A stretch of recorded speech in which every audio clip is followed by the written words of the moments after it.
Yo, Hey, Hi, I'm Jazz uh, Summers with iHeartRadio. I actually went to the premiere of the movie in Oakland. I was living in Oakland. I was on KBLX. oh yeah, shoot, there you okay, go. okay, Come KBLX, on, okay, man. Me and Quiet my Storm. Now homies. we're talking. Coming out here with the Quiet Storm. But Did you let's chop get it up with started. Bootsy Collins there?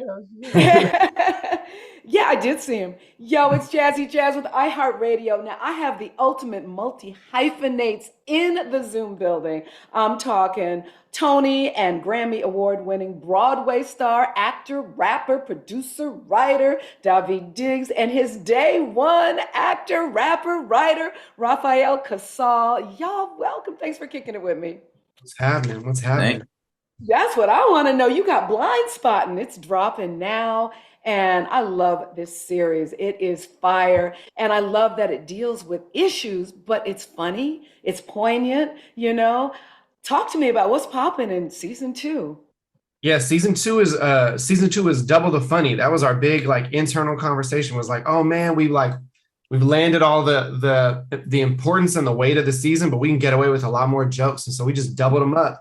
We found out, we didn't really know our cast that well season one, but we found out they're funny as hell. So we just kind of let them go in, and man, they're just so entertaining this season. And we're coming in on the show 9 months after the last season, so we're kind of coming in on the first year of Miles being in prison, and the way that that's had an impact on Ashley and on Sean and on Trish and everybody, and so really, Ashley's having a hard time. People are telling her she's not that fun.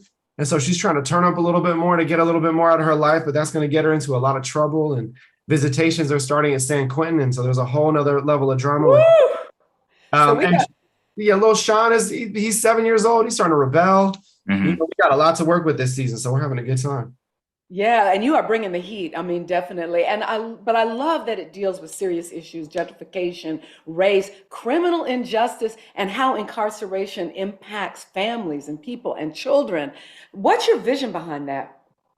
Well, that last part is the how incarceration affects families is really sort of the touchstone of the show.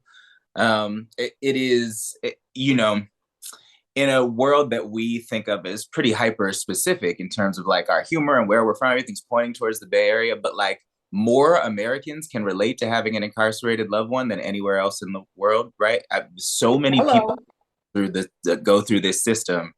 We are the most jail happy country in the world, and so we yeah so this is it's the great equalizer of this country. Someone who's been incarcerated, or you're affected by it, whether you know you are or not. That license plate you drive with, like that, you know what I'm saying, like it is a big part of the labor system of this country. And so getting to make that the major issue of the show is actually, when it's talked about, it's like, oh, it's this really interesting, really specific show with this look at this system. That system is for the general public. That system is what affects everybody. And no matter who we go or where we go or who we talk to, somebody has been affected by this system. And that's really, I think, the secret sauce of the show is just that, like, actually all we did was talk about the thing that most of us have dealt with. That's what's up. I mean, it costs about $100,000 to keep somebody in jail. Now, y'all have been riding together for a minute. A lot of times in industry, as you start blowing up, it's hard to keep that relationship, but y'all are still your boys, your ride or die. Tell me very quickly about that relationship, about y'all's relationship.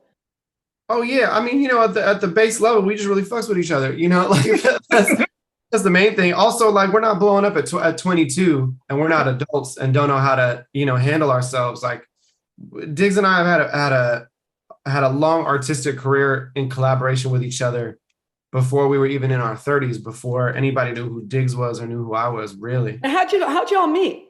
We met in high school. We started really getting down on music and poetry and stuff after high school, after Diz got back from college, and I was running a recording studio in North Oakland. But we knew about each other in high school and saw each other getting down. I saw Diggs doing poetry and theater stuff, and I was doing poetry and music stuff. And so we were aware of each other, but it was really a mutual friend. Actually, Justin Carey, who plays in season one and in season two, Yeah. one of our commander movers, Rob, who's an older brother of one of my friends, kept pushing us to meet up and go to the studio, and really, like, we say this all the time, but it was kind of like there's like the time in my life before I was, messing with Diggs and doing art, and the time after. And I really don't remember a gray area in between. It was like he came through the studio. I was like, oh, this is my guy. That was it. Then that's it. It's been like that and nonstop.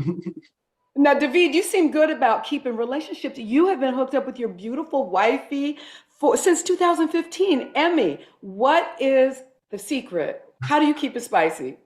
Oh, I mean,